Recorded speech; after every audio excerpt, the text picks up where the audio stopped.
Assalamualaikum warahmatullahi wabarakatuh. Saya Fitratul Nasana dari kelas 21B NPM 2112426 akan mempresentasikan mengenai jawaban dari soal ATS kepabeanan dan ekspor impor.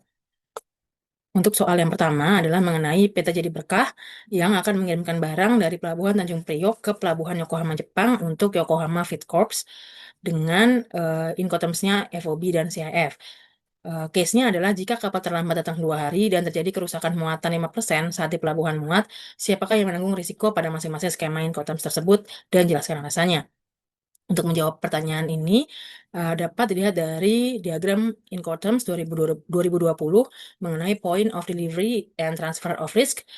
Jika Incoterms-nya adalah FOB dan terjadi kerusakan di loading port atau pelabuhan muat, maka risikonya adalah menjadi tanggungan dari PT Jadi Berkah sebagai penjual. Dapat dilihat di sini, tanggung jawab dari seller adalah sampai dengan loading port.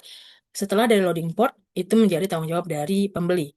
Dan jika import terms-nya adalah CIF, maka kerusakan yang terjadi di loading port tetap menjadi tanggung jawab PT Jadi Berkah karena dapat dilihat dari diagram ini juga, tanggung jawab dari PT Jadi Berkah sampai dengan pengiriman barang. Setelah sampai di pelabuhan tujuan, itu menjadi tanggung jawab dari pembeli. Oleh karena itu, baik FOB maupun CIF, risiko yang terjadi atas kerusakan yang di loading port atau pelabuhan muat menjadi tanggung jawab dari penjual atau PT Jadi Berkah.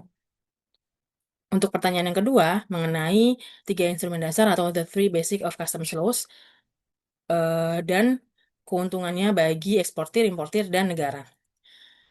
Menurut World Customs Organization atau WCO, tarif classification, origin, and valuation are core functions for all customs administrations. Jadi, eh, 3 instrumen ini adalah tarif classification, yaitu melalui HS code, origin, dan valuation atau nilai pabean.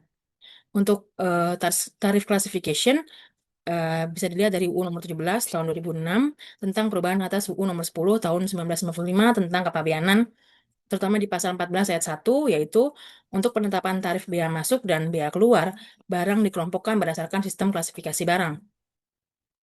Benefit dari HS Code, pertama untuk eksportir, yaitu produk lebih mudah diterima dan tanpa masalah di negara tujuan. Yang kedua, untuk importir, HS Code menentukan tarif bea masuk sehingga kesalahan HS Code dapat menyebabkan kurang atau lebih bayar dan dikenakan tagihan audit. Selain itu, HS Code juga menentukan aturan khusus yang dikenakan terhadap barang seperti SNI, persetujuan impor, dan lartas. Untuk negara, HS Code yang benar membuat pungutan negara tepat dan data ekspor impor yang akurat sehingga dapat menjadi dasar pembuatan kebijakan perdagangan yang benar. Kemudian yang kedua adalah origin atau negara asal barang. Melalui PMK nomor 35 tahun 2023 tentang tata cara penyerahan surat keterangan asal dan atau deklarasi asal barang dalam rangka pengenaan tarif bea masuk atas barang impor berdasarkan perjanjian atau kesepakatan internasional, disebutkan di pasal 1 ayat 16 mengenai surat keterangan asal atau Certificate of Origin yang selanjutnya disingkat SKA adalah bukti asal barang yang diterbitkan oleh instansi penerbit SKA yang akan digunakan sebagai dasar pemberian tarif preferensi. Di pasal 1 ayat 19 disebutkan juga bahwa deklarasi asal barang yang selanjutnya disingkat DAB adalah bukti asal barang yang berisi pernyataan asal barang yang dibuat oleh eksportir atau produsen sebagaimana diatur dalam masing-masing perjanjian atau kesepakatan internasional yang akan digunakan sebagai dasar pemberian tarif preferensi. Di pasal 7, tata cara penelitian SKA dan atau DAB dilaksanakan sesuai dengan peraturan menteri mengenai tata cara pengenaan tarif bea masuk atas barang impor berdasarkan perjanjian atau kesepakatan internasional. Benefit dari origin, pertama untuk eksportir, produk lebih kompetitif di negara tujuan karena pembeli bisa mendapat tarif bea masuk lebih rendah atau 0% jika origin memenuhi syarat FTA. Kedua, meningkatkan permintaan dari pembeli karena pembeli suka barang yang eligible tarif preferensi. Kemudian mengurangi penolakan di bea cukai negara tujuan karena dokumen COO memvalidasi asal barang.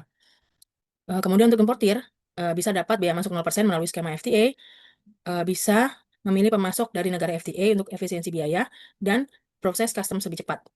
Untuk negara, dapat menarik investasi karena produsen global membuat pabrik di Indonesia agar memenuhi origin rules dan dapat tarif preferensi. Kemudian mendorong perdagangan dengan negara mitra FTA sehingga ekonomi lebih terbuka dan kompetitif. Yang terakhir adalah nilai pabean atau valuation, dilihat dari PMK nomor 144 tahun 2022 tentang nilai pabean untuk penghitungan biaya masuk.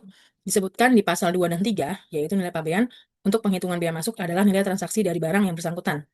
Namun jika tidak dapat ditentukan berdasarkan nilai transaksi, maka secara berurutan ditentukan berdasarkan nilai transaksi barang dari barang identik, barang serupa, berdasarkan metode deduksi, metode komputasi, dan metode pengulangan atau fallback.